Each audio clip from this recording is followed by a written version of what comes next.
Venezuela's political crisis deepened this week as the struggle for power in the country intensifies. On Wednesday, President Maduro accused the U.S. of attempting to orchestrate a coup after Washington decided to recognize Venezuela's opposition leader as interim president.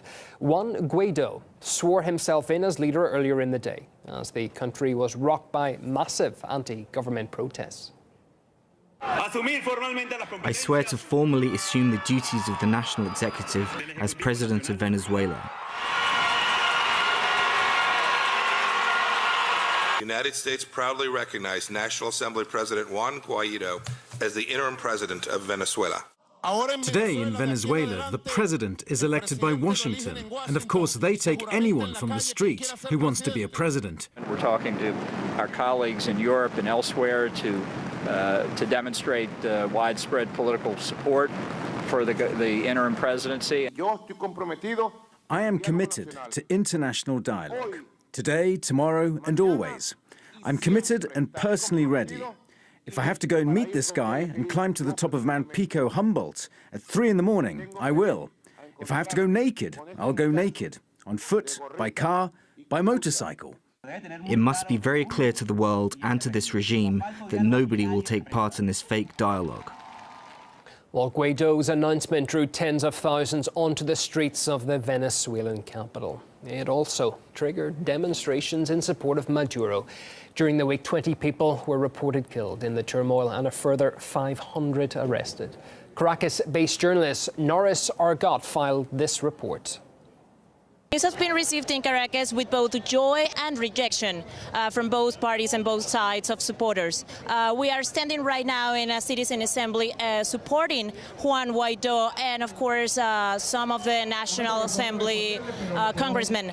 But, of course, we want to hear the voices of the people who support and the people who reject this calling for elections and the swearing in of Juan Guaido.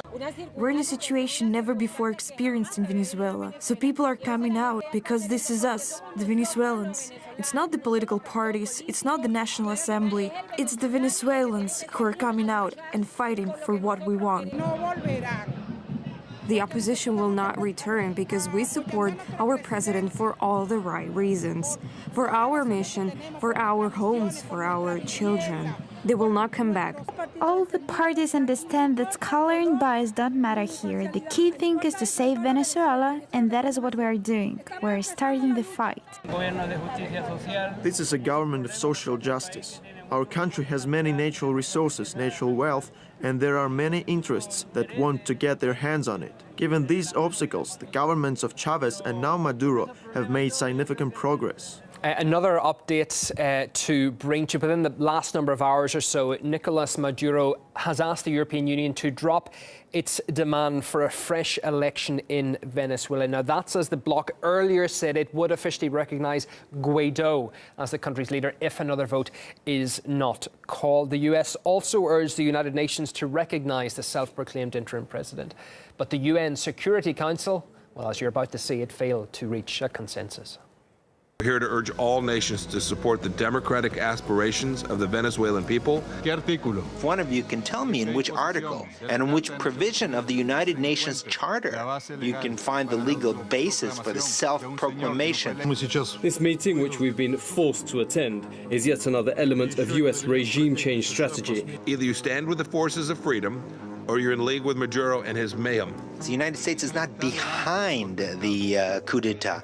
It is in advance. It's in the vanguard of the coup d'etat. It is dictating the orders. How indeed can any self-respecting government possibly justify supporting the poisonous regime of the nation-destroying Mr. Maduro? If anything does represent a threat to peace, it is the shameless and aggressive actions of the United States and their allies. This discussion in the Council is about the right of the Venezuelan people to direct their own internal affairs and choose the future of their own country democratically.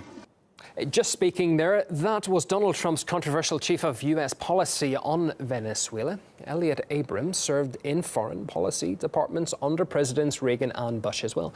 He was twice convicted of deceiving Congress over the arming of Nicaraguan rebels. And he's linked to a coup attempt in Venezuela back in 2002 against then-leader Hugo Chavez.